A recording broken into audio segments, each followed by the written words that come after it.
Hey, good day, everybody. I promise you, I'm glad to be here. And that's right. Thank you for giving me some street cred, especially with a lot of guys. I did let her at Alabama, but Roll Tide. Roll Tide. But one thing you won't hear from me, Roll Tide, go Bama. We're number one. We're undefeated. Why should you even mention stuff like that? Like this, so you won't hear that from me today. It's just a game, but we're going to whip Auburn's butt. And so it really doesn't. It's not a big thing, actually. Ryan is my godson. I call him Grasshopper, Hopper for short. And I told him he's supposed to call me Master. He won't do it. And now, here's the plan. We're going to have a greeting because hospitality is a big protocol in the teachings of Christ. He rebuked people for being inhospitable. So those of you that have heard me, I have what is now an iconic greeting here in the Washington area at every one of these kind of things I speak at. And it's from our cousins up in New Jersey and New York. The way they do it, it's so people building. They greet each other, and when they look at each other, they go, well, hey, who's better than you? Now they have that accent. And then they get in an argument. You are. No, you. Who's better than you? So, let's take 60 seconds and greet each other, New Jersey, New York style. Who's better than you? Get in an argument. Let me see some attitude. This crowd's got some attitude. I like it. Let me have a prayer. We want you to start eating your salad, and then I'm going to make some comments, and then put it down on the tarmac, and then we'll finish the dinner. Let's bow in prayer. Lord, we want to pause and show you some respect to everybody that's kicking you out, but this is our community. This is where we live. We want to invite you in. And so we just pause for a minute just to recognize you and thank you for all you've done for us. Lord, we're excited about the kids and the families that we believe you're going to touch through this ministry in the future. Thanks for Ryan and Kristen and acting on the vision you gave them. May that be a check for us all. When you speak to us, we need to act on that. Thank you for this food. In Christ's name, amen. Well, I just got back from a trip. I got to bed at 2 o'clock last night. The plane landed in Dulles at 12:30. My son and I took an old-time sake trip back to the Deep South. And I forgot how much I missed some of that. Hey, y'all. And, y'all, when they don't know what to say, Southerners just go, y'all. That covers everything. If they want to insult you, they can say any bad thing about you. But at the end, if they go, bless your heart, it erases everything. I ran into an old high school teammate. And we call him Little Raymond, because everybody, when I grew up down in Alabama, had a nickname. One of my buddies' names was Face. It's not real politically correct, but you can imagine what he looked like. Anyway, I ran into a guy named Little Raymond. He said, have you read Kenny Stabler's book? I go, is there a book about it? Because Kenny the Snake Stabler just passed away. So he said, yeah, you can get it on Amazon. And he started telling me this story. The most famous run Kenny Stabler ever made was in the mud. Alabama beat Auburn 7-0. Run in the mud. It's really iconic in the South. And so I love these double names. Bill Raymond told me this story a few days ago. He said, yeah, my buddy Billy Walker and his wife Lois Gale. Wouldn't be Southern unless it was a double name. Lois Gale. He said Billy was just a big old nice redneck. And big old rednecks, have you ever noticed they all have these little sweet wives? Oh, how are you?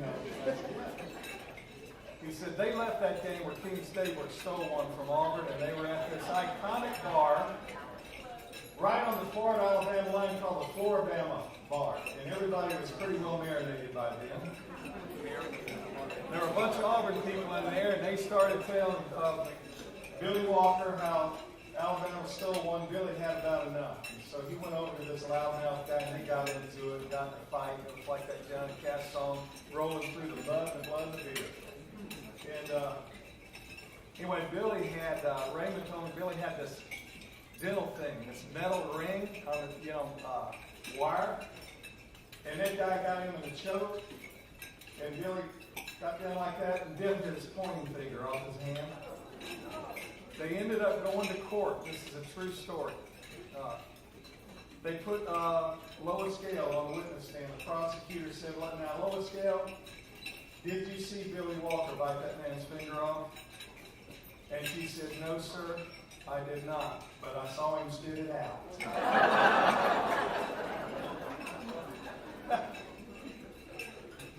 Well, let me tell you one thing, one little war story, and then I'll get out of the way. You know, one of the things I learned, our family motto, we have two family mottos. First one is winners take responsibility, losers blame others. That changed your life if that's all you got out of the day. Two, you can fake care, but you can't fake showing up. Most of life is showing up, and this is what the vision is that God has given Ryan and Kristen, is to show up in the lives of these kids and these families. Ryan did research, and there's not a lot of people showing up. We want to show up. Christ didn't just leave us down here to work out these horrible problems. He parachuted in. He showed up. And I got to tell you, I love stuff like this because it engages the culture. We don't care who these families are going to be. If they're breathing, they're for us. And we're going to take the love of the Lord to anybody and everybody right out there in the middle of our culture. I have experience in this. Been to Russia 30 times, and we had a foundation just like this. And I just want to tell you this, to kind of whet your appetite of vision for what can happen when you engage the culture like this. We had a foundation. We were working with children with cancer, hematology, and aplastic anemia in Moscow. We saw a lot of the ministries there. They were handing out tracts and talking about the Lord and stuff, but they never actually did anything. You know, Christ spoke to people, but he also blessed them. He healed them. He fed them. He did something. He demonstrated. You can talk about it. You can demonstrate it. This is a demonstration of what we're talking about here today. How dear is this to the Lord's heart? How do we know this is the right thing to do? When Christ talked about the judgment, is that a big deal? The judgment. He told a story. He said, and one of the addendums, he said, "I was sick and you visited me." They go, "Well, when did we visit you?" He said, "When you do it to the least of these." I want to tell you, as a chaplain, I've stood out at Fairfax Hospital many, many times in the waiting room with moms and dads. Some of them very affluent. Well, their child was in between the land of the living and the dying. And I've had dads, powerful men, turn to me with tears in their eyes and go, "Jerry, I don't give a damn about all my stuff. I don't care about anything. I'd give away anything I have just to have my little boy back, my little girl back. I don't care who you know or what you have. Every family is only as happy as its least happy child. When you have a child between the land of the living and the dead, you instantly become the least of these." I was in Russia and praying over all these children in the hospital who were Chernobyl victims. They all had radiation, cancer, and they weren't going to make it.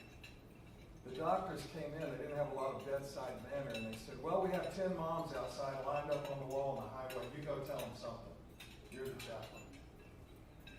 And I walked out there and I saw those moms with these ashen faces and broken hearts just bleeding through their eyes. I go, what in the world do I say to a mom whose child is dying from cancer? I don't know what to say. There are some things there are just no words for. But you know what I learned from Mother Teresa? When she came to the United States, all the congressmen were trying to track her down for a photo op. They couldn't find her for 3 days. You know where they finally found her? Anacostia. You ever been out there? They track her down. They go, "What are you doing out here?" So what am I doing? Look at that. These people, this is a mess. They're suffering. "Well, what program did you come to start?" She said, "I don't have a program." "Well, why are you here?" He said, "We came to enter into their suffering with them." Now that's where it gets messy. But that's the way of the cross. And I looked at those mothers, and I remembered Mother Teresa saying, "Enter into their suffering." I had no word for them. I just walked up to each mom, and I kissed her on the forehead, and they showed the sign of the cross and hugged her. And just did that 10 times, and we all just wept together. There's nothing Jerry Leachman can tell you why this happened to your daughter. Only God knows. And if you run into a minister who thinks they know why, you better find another one. But let me tell you what happened. We started that with one child who had cancer. One, because I heard Mother Teresa say, a reporter interviewed her and said, look, I've been going to Calcutta for 20 years. You've been working here 20 years. I don't see any big difference when I ride around. She said, no, that's true. You just ride around Calcutta. I mean, you can't see. We've changed the city. But I'll tell you what, we've kept records through 20 years. We've helped 40,000 people in varying degrees. She said, now, if you were one of those 40,000 people, how much percentage help is that for you?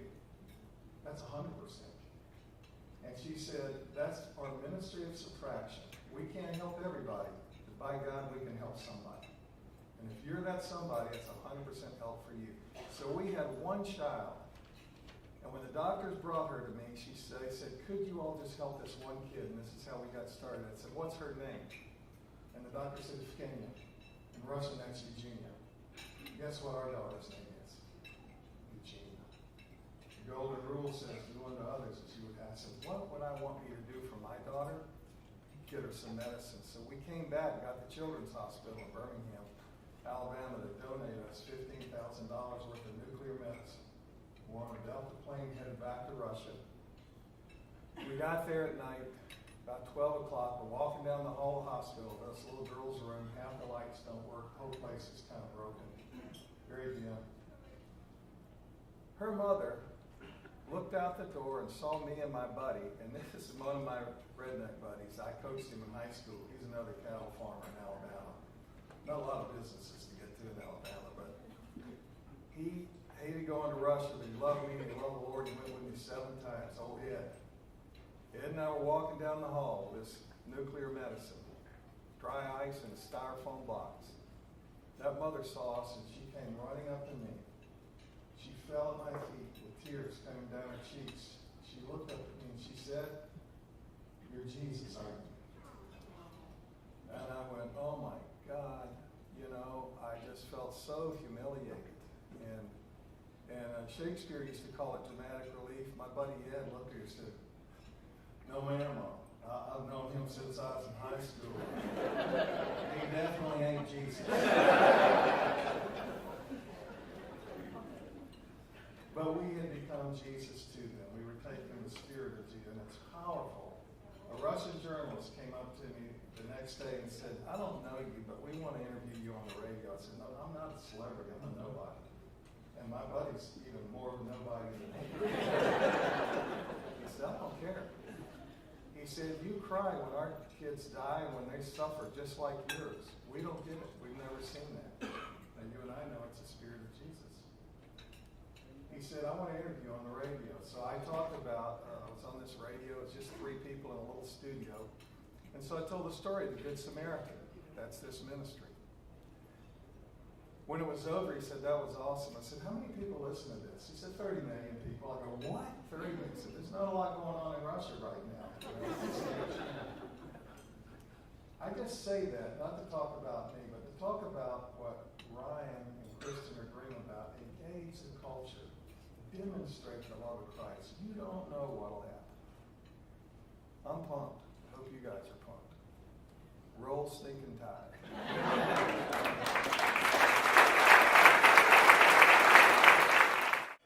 Once again, thank you all so much for taking time out of your day to learn more about kind of our organization and what we have planned for the future. And I want to first just take a moment to recognize our sponsors, generous sponsors. I mean, this is a first-year thing. We're a new nonprofit, and we just were overwhelmed by all the sponsors that we had. So on behalf of our board, our advisory board, and just all our volunteers, thank you so much for your support.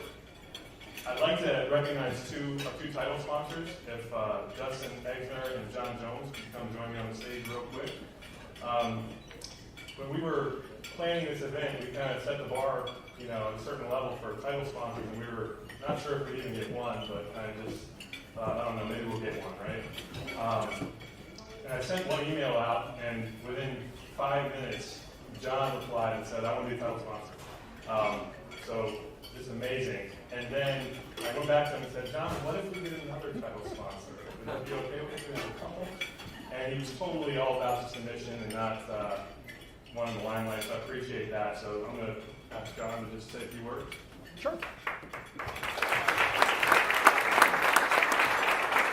I'm not really as tall as Brian, so I'd actually push the mic down. So I'm John Jones. I'm the area manager for Wells Fargo's private mortgage banking group. I promise that, Ryan, you can get the red light for the Academy Awards and hook me out of here in a minute if I talk too long.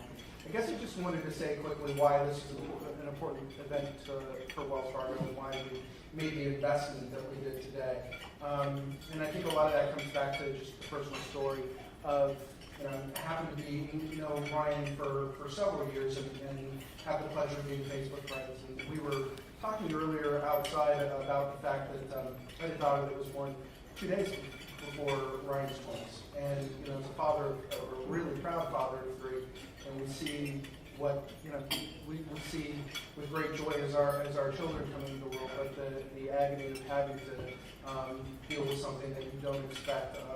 For me, it was personal because at 7 years old, my parents were told that their son had I have to think of the phrase of it again. It's a bicuspid aortic valve, a congenital heart defect.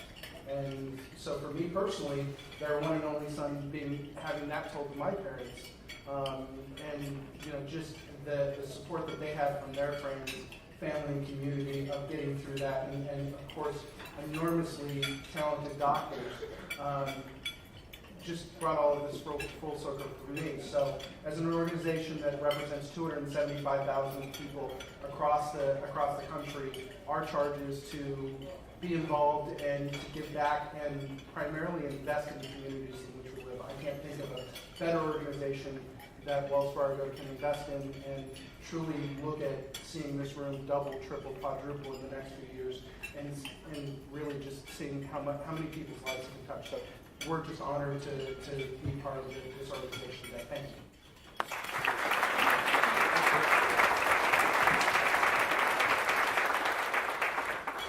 Learned something new about John there today. Wow. And then, of course, Mr. Justin Exner, he's just one of the most generous people that I know and just has a heart for what we're doing with Fairway Independent Mortgage, and so I ask him to speak as well.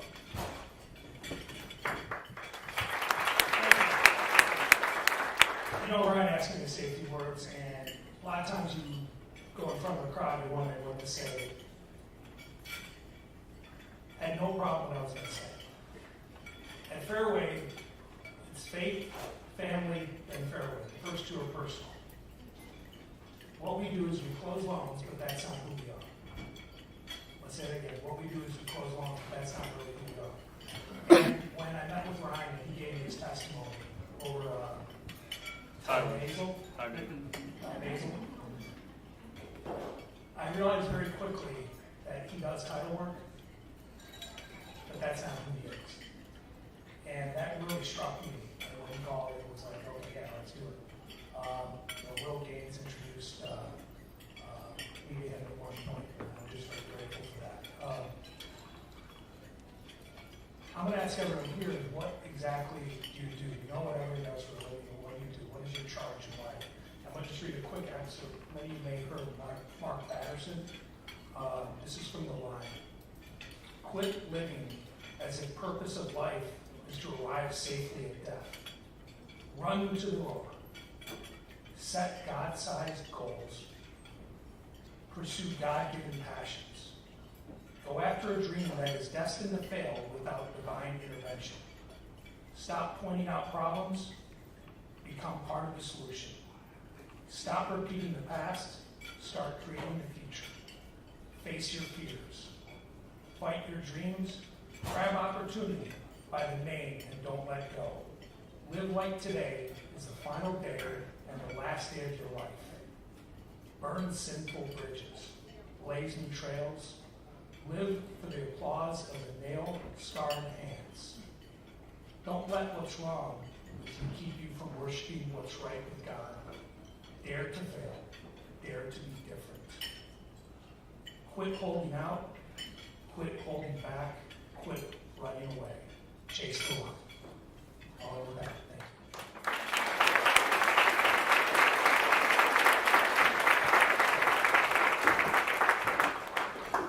you. Wow, that's great. Quick question for the crowd here. If you're not in real estate as your profession, can you raise your hand? All right, guys, we got to be nice to these people. All right? I know a few good mortgage companies and a few great real estate brokerages that can help you out. I'm told there's a really good title company here that can close all your deals. Sorry. Shameless plug. We'll get back on track here. You know, there's been this talk about Ryan and Kristen. I just have to tell you, there's so many people involved with this. And this family that we partnered with, the Rancourt family, their story is going to blow your mind here in a little bit. And they're just, they've done so much with this foundation too.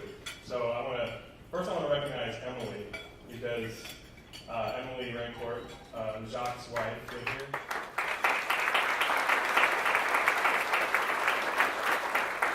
We met in the hospital. Our children were there at the same time. You'll hear more about that, I'm sure, from Jacques. But when I had this crazy idea and started talking to Jacques about it, she let us kind of, go with it. So I appreciate it, Emily. She's been just such a great support.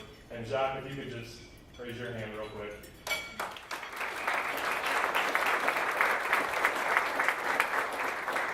Next, I want to recognize our board members, Josh Jablonski, Nathan Myers, Will Gaines. I know Bazad Betsy is not here, but his wife Candace is. You guys could stand up real quick. And I haven't forgotten the most beautiful board member, Kristen.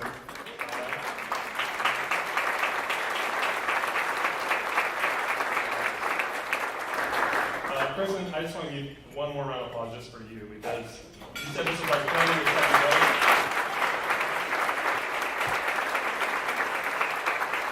There's no honeymoon, babe. This is it. Okay. Special thanks to our attorney, Tim Bosson. Tim, raise your hand real quick.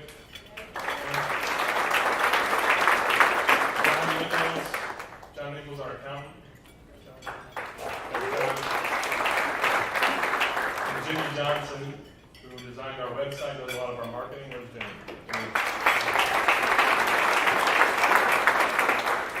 I have to recognize TYG Realty. I had this, we're doing a wedding, of course, right? Something like it. And I thought yesterday while I'm driving down the road, oh my gosh, we don't have a photographer. What am I going to do? Made a couple calls, and they said, oh, we got a photographer taken care of for you. Don't worry about it. So thank you guys. And Joe here.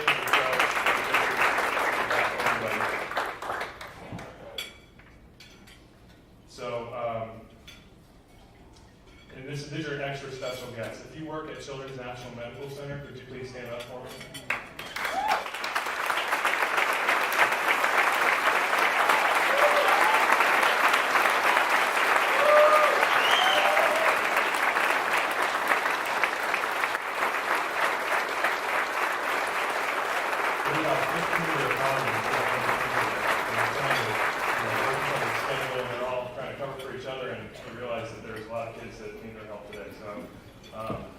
On behalf of our families, we just can't thank you guys enough.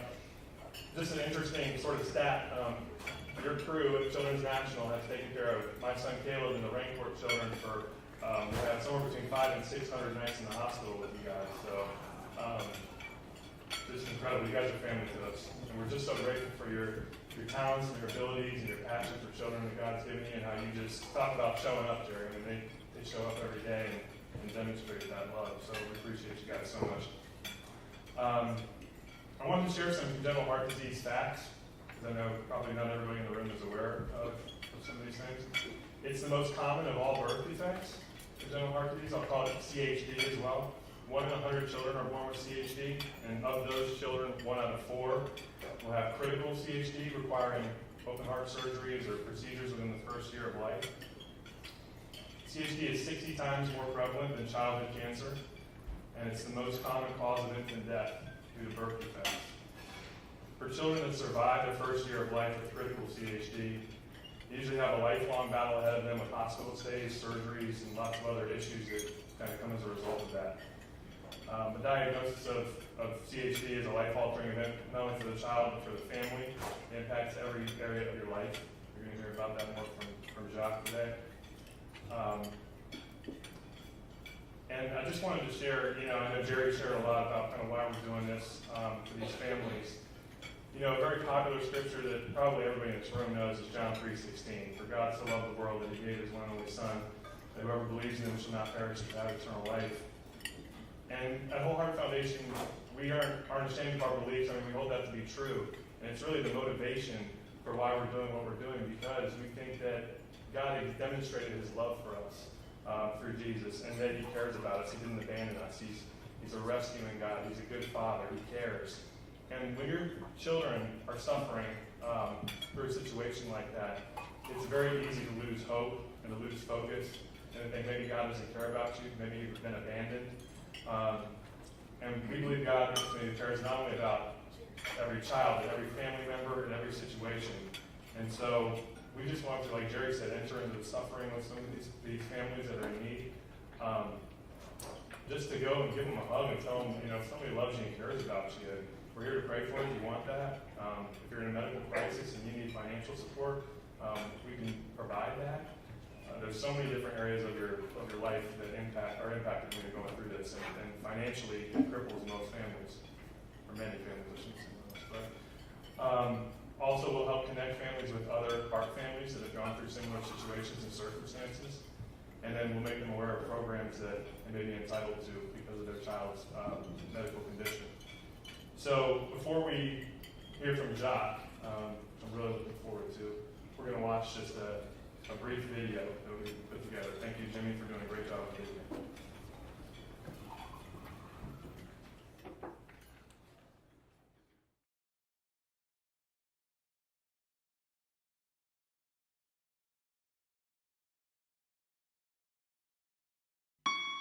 So I was pregnant with twins, Caleb and Jonah, and when I was 16 weeks pregnant, we were going for special ultrasounds.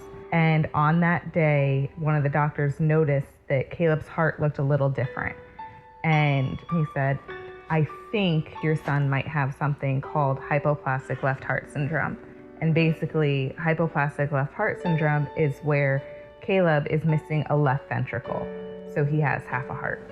We had 2 biological daughters, and we felt that at that point in time was the time to grow our family through adoption. So Lily was actually born with half of a heart. Her heart was upside down backwards and on the right-hand side of her chest. And the very first open heart surgery that she had done in China, they actually did wrong because of her unique anatomy. And so it just caused problems after problem, and that's why they considered her terminal. Knowing that they're going to have to basically slice open his chest all the way down the middle, and that he's going to recover with an open chest, and it's going to be a 6 to 8 or 10 hour surgery. Not everybody makes it through the surgery. He's on bypass. That's just a lot for any parent to handle. Thaddeus also was listed as terminal, and his heart condition, actually, his heart is not even well enough that he would be a viable candidate for a heart transplant. There's currently nothing the doctors say they can do to correct what his heart has, and so we're just waiting, and we're praying, and we're waiting, and we're praying, and we're going to see, what happens inside of him, and what God does, and what medical advances could take place. This was right before his 3rd surgery, and they asked us to walk him back and to lay him on the table and to hold his hand while they put him under. And for me, that was very challenging, because here you are watching your child scream, mommy, daddy, no, as they're basically strapping him down to a table, and then you see, the effects of the anesthesia. All over the world, these surgeries take place, and children do die. Now, ours are alive at this point, and we're thankful to God for that. We're grateful. We fall on our knees and thank God every day. But we know going into one of these procedures that one of these days it might not be that result. A good portion of the babies that are born with congenital heart disease were not diagnosed before they were born. And so you are thrust into this super intense environment that you didn't have time to plan for. We've seen many families just in the halls and in the waiting rooms of the hospital that don't have, especially the support system, that we were very blessed to have. We thought, what's a tangible way that we can really make a difference in these people's lives? We want to be there for them in their darkest hour. And so that's really kind of where Wholehearted Foundation was born from. The Wholehearted Foundation is an organization that we've started to meet the needs of families that are going through a crisis situation at Children's National in DC. So Wholehearted Foundation will help families facing cardiac crisis in 4 ways. First is prayer, which we know firsthand is just so super important. And so we have a community of people that have committed to praying for specific prayer requests and needs of children battling life-threatening heart disease. Second is financially. Many families experience different types of financial hardship throughout a process like this, whether it's you can't pay your rent or your mortgage, you can't pay your insurance bills. A third way is through program awareness. Many kids like Caleb are eligible for various programs throughout the government and throughout the county. And then the last one is connection. And we just want to help connect other families who may be going through similar situations, who may have a similar diagnosis. We can connect families together to say, you know, you're not alone in this. There's a huge congenital heart disease community that's willing and ready to help. Oh, Lily. Oh, good one, Lily. They've come in and they've showed us what it means to have 100% reliance on God and what it means to really and truly need Him for even our next breath. You know, 1 in 100 children is born with a form of congenital heart disease. Most people don't ever see that coming or think it's going to be their child, but when it comes, it's a very life-threatening situation. It's something that kind of stops the rest of your life and makes it very difficult and puts pressure on every area of your life. She's a new child. She has a whole new life. Last year, she actually ran a 5K race, the Race for Every Child, to help raise money for the Children's National Medical Center. So her life is completely unrecognizable. He is running around being a typical 2.5-year-old with his brother. He's doing great. He goes to preschool 3 days a week. He's able to live a normal life. As Jacques had mentioned earlier about Thaddeus, while his heart is still very, very broken and he's still very, very sick, he has the love of a family. By giving to Wholehearted Foundation, you're making a life-changing impact on these families, not only financially, but also, you know, eternally, and that we're going to love and support them with the love of Jesus and hopefully make a really positive impact on their life throughout the process. Thank you for taking time out of your neighbor's 100 other places you could be. You chose to be here. So thank you. And thank you to everyone who has given so much for this day to even be realized, to make this happen. Thank you, Ryan and Kristen, and the work that you've put into this, to the board. Thank you to Children's National. Your expertise, your love, your determination is so much of the reason why kids like Lily and Thad and Caleb have a chance and they can have a shot at a normal life. Thank you to my wife, Emily. Sweetheart, it's your diligence, it's been your love, it's been your sacrifice. Without that, folks, Lily, she wouldn't be alive today. But the biggest thanks of all goes to God.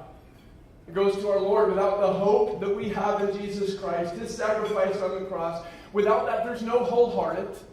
There's no story called Lily Grace. I mean, I don't want to even imagine a second of life without Him. And so I ask you for a moment just to pray. Before I share a few things with me, please.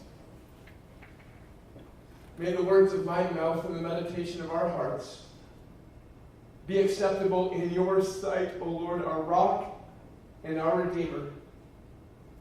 Amen. My father growing up was a boxing fan, and Muhammad Ali by far was his favorite fighter. But by the time I came around and I was old enough to start watching fights, Ali was no longer in his prime. But my father loved to tell the stories of the fights that he used to have, the rumble in the jungle and the thrill of the... And my father used to tell about all the events. He had memorized all the rounds, and when I was old enough, we used to watch some of those fights together. We watched the reruns, but I loved boxing as a kid. If you go to my workout room downstairs in my basement, I have a poster of Muhammad Ali down there. But I remember as a kid one time, I really wanted my own set of boxing gloves, and I begged and I begged and I begged my parents, please, please, please, could I have a set of boxing gloves? And finally, it was the dumbest thing they've done as parents, I believe, but they caved in and they bought me a set of boxing gloves. And I remember when I got them and I tried them on and I marched right up to my brother and I said, put up your dukes and let's fight, let's get this on. And he looked at me, he was just a few years younger, and he said to me, he said, well, I'm going to need a glove. So being the gracious person I am, I gave him the left-handed glove. And then I hit him. and I knocked him out. It was the fastest my parents had ever taken away a gift that they had given to me. But I used to love to watch those fights with my father, and I was always fascinated, to be honest, with what would happen between the rounds when the bell sounded. And you've seen boxing matches where the sweaty, the bleedy boxer would run to the corner and there would be a stool over there, and the trainer would start to repair maybe a cut over the eye, and the coach would hold the water as the boxer's trying to get refueled, and maybe the trainer is wiping the sweat off of the boxer's face, and then I love the part where the coach would then begin to give a pep talk and a motivation speech for the next round. And they'd say things like, "You got this. You got this guy right where you want him. Stick with the jab. Don't forget the body shots, and just wait for your moment." As a kid, I remember getting up off the couch after hearing those speeches, and I was ready to run down through the neighborhood and start picking fights with the other kids on the street. But have you ever stopped to wonder what would happen in one of those fights if one day the trainer didn't show up? Or the coach decided, man, I'll just take this one out. There was no stool in the corner. There was no one to hold the water bottle. There was no one to repair the wounds. No pep talk between rounds. And that fighter wouldn't stand a chance. His odds would be about the same as my 6-year-old brother when I put the boxing gloves on him. It would be lights out. He would last a few rounds if he was lucky. The fight would become much too great for him. His heart would be crushed without the wisdom and the urgings and the cheering from his coach. No boxer would ever enter the ring without someone in their corner. Yet as I've watched, and my wife has watched, and the Copels have watched, we've seen family after family walk into Children's National Medical Center in D.C., and they're in the fight for their lives. They've just gotten devastating news from the doctor about their child, and they're thrown into the ring. And so many of them have no one in their corner. I want to tell you about the day that I met Ryan. It was June 14th, 2014. And I remember that day because the night before, Emily and I got a phone call that changed everything in our lives forever. It's a call that when I stop and I think about it, I get chills from the top of my neck to the bottom of my spine. Because our transplant team had called us and said, "We have a heart for Lily."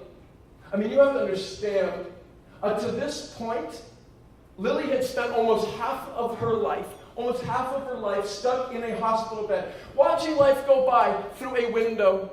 I mean, we would bring the kids in for hospital visits to see Lily and to cheer her up, and they would come in and they would bring gifts to her, and they would get on the bed sometimes if they could and color with her. They would do plays where they would take the drapes of the hospital room and they would put presentations on her just to give her something to laugh at.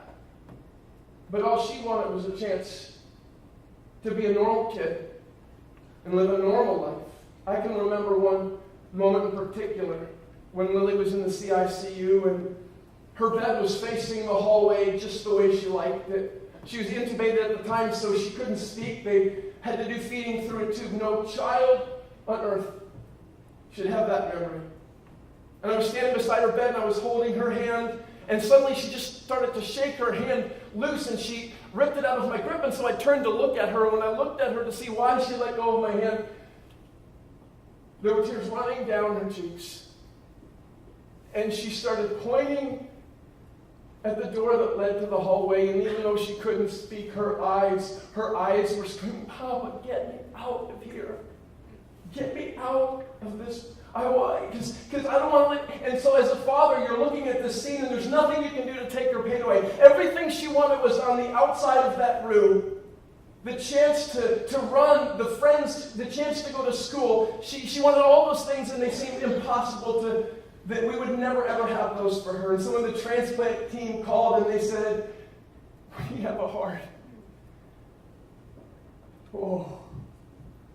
So on June 14, 2014, the broken heart that Lily was born with was taken out of her body, and a new heart was put in.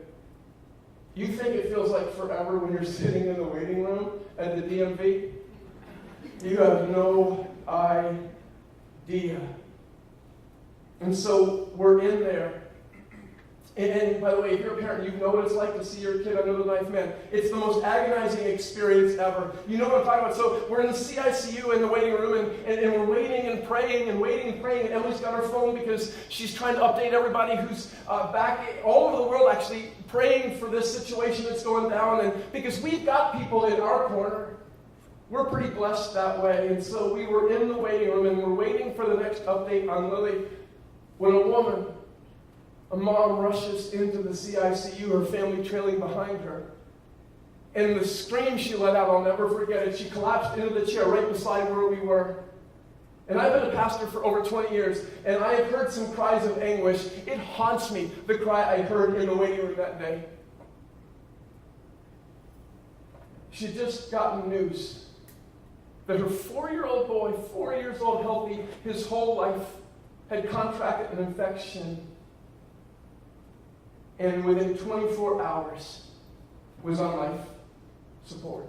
She collapsed in the chair right in front of her eyes, and I did the only thing I knew to do as a human being, as a pastor. I got up and I walked over there and I said, "It's okay." I said, "I don't know what's going on, but can I pray with you? Can I pray?" And she told me what was going on, and I fell on my knees and I put my hand on her shoulder and I began to pray. She was in a fight. She had been thrown in the fight, everything normal in her life up to this point, thrown into the ring for the fight of her life.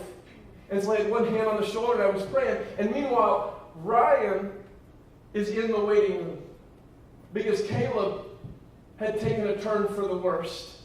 And he's got Jonah in his arm, and he sees this whole scene. He watches the prayer go down. This is a man of God. He rushes over there, puts his hand on her shoulder, and in that CICU waiting room,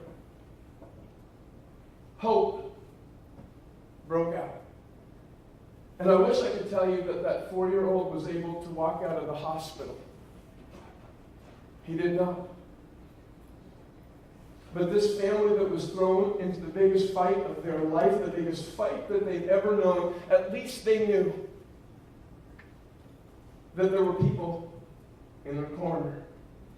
It was that day in the CICU, in the middle of hope and in the middle of tragedy, that really the Wholehearted Foundation was born. You know, people ask my family all the time. They'll ask Emily and I, they'll say, "How do you do? Why do you do what you're doing? You have a girl who's been in the hospital for so much of her life. You bring home another child, Thad, who's terminally ill, and that's on top of 3 other girls that are running around ruining your house. How do you do it?"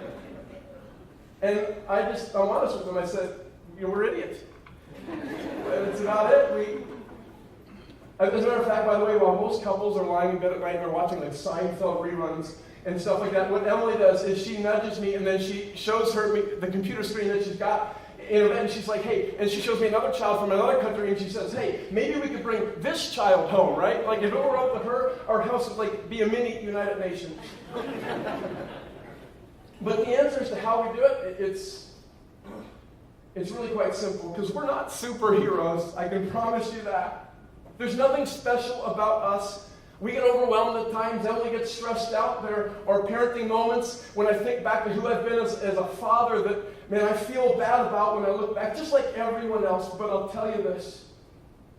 We can do it, and we have done it, and we will continue to do it because of who we have in our corner. And it starts with my God and my Savior. Without the hope I have in Jesus Christ, without the all-knowing, all-powerful, almighty, wise God in my corner, I would have lost this fight long ago. There's this passage of Scripture that I hold dear to me. Actually, in a lot of what we've been through, that text that I'm about to read, it's held me together. It's from Isaiah chapter 40, and the prophet Isaiah cries out, "Do you not know? Have you not heard? The Lord is the everlasting God, the creator of the ends of the earth. He will not grow tired and weary. He increases the power of the weak." Even young people grow tired and weary. Young people, they stumble and fall. But those who hope in the Lord will renew their strength. They will soar on wings like eagles. They will run and not grow weary. They will walk and not faint. You know, there's been times in our fight, in our battle, where Things were going great, and the doctors had the answers we were looking for. Lily was doing well. The kids were happy. The bills were being paid. We'd gone a few months in a row without a hospital stay. I mean, there have been times where, like the scripture says, we have soared on wings like eagles. There have been fist pumps in waiting rooms. There have been tears of joy because of good news. And we've praised God for it. But there have also been times where, maybe kind of like your life, things were just kind of busy and crazy. There were doctor's appointments, there were heart caths, meetings at school, sport activities, blood draws. Life was moving at a manageable pace.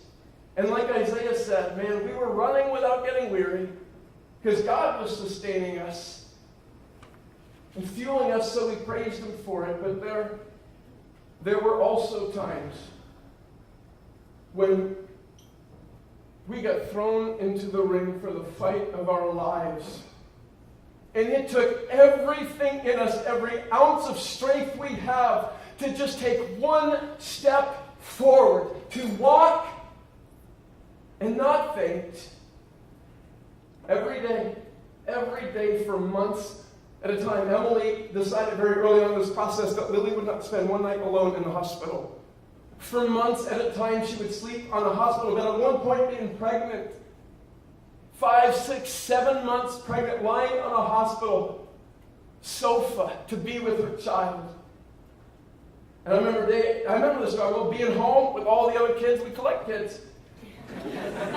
I remember being home and trying to get them for school, getting ready for school in the morning, get them fed, get them on the bus, and then trying to do my job with the kids that we still at home and getting them off the bus, and then trying to get bedtimes done and meals cooked. And I remember the battle and trying to fit hospital stays in the middle of there, 2 hours at the hospital, 2 hours back.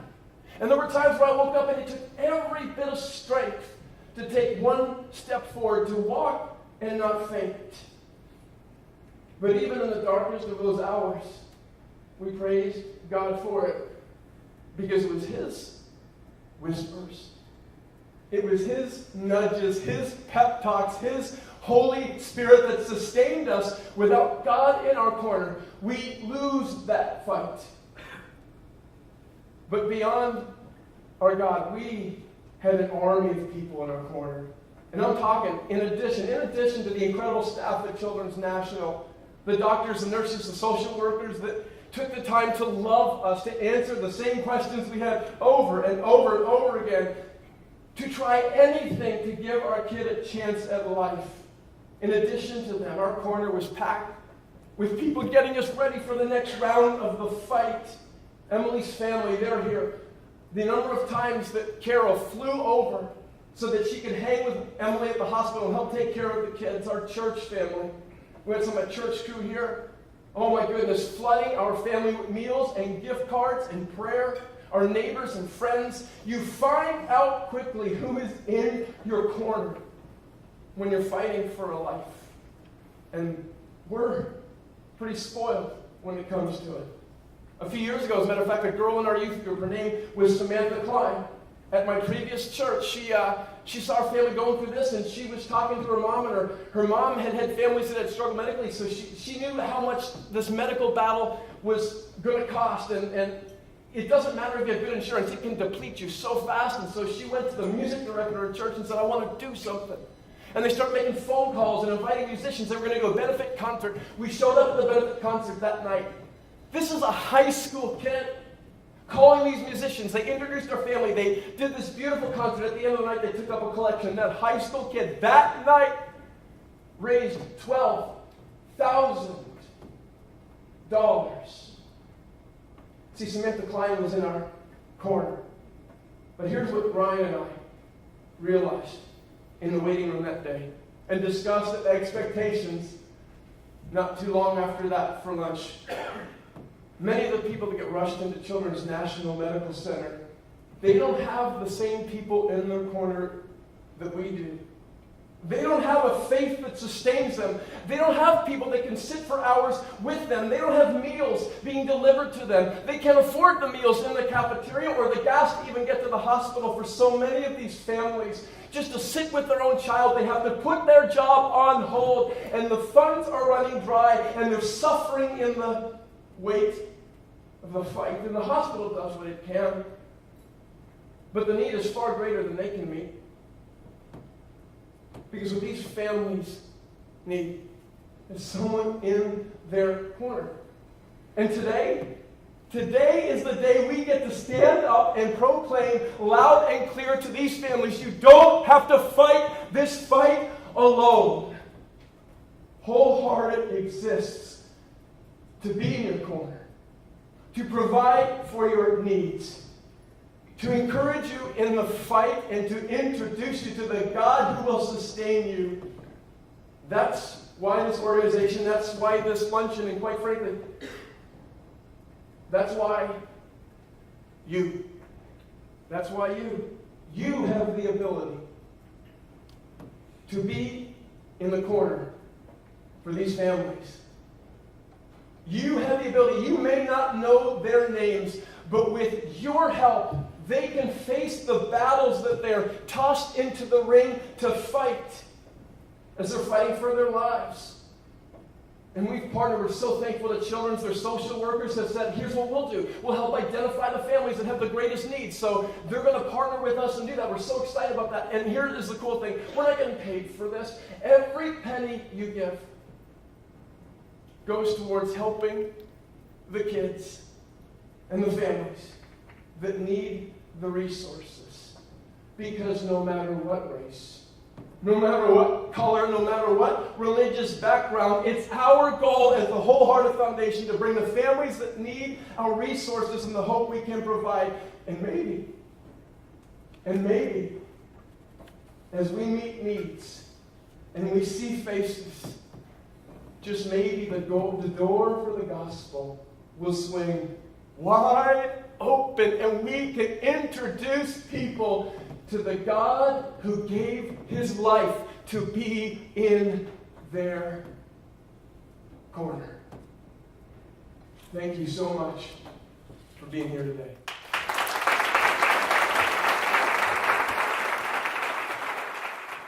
I tell you what, if your bell ain't ringing by now, your clacker's probably broken. We're going to let you go in a hurry here, but I've been asked to just call your attention. There's some forms there. There's a feedback form.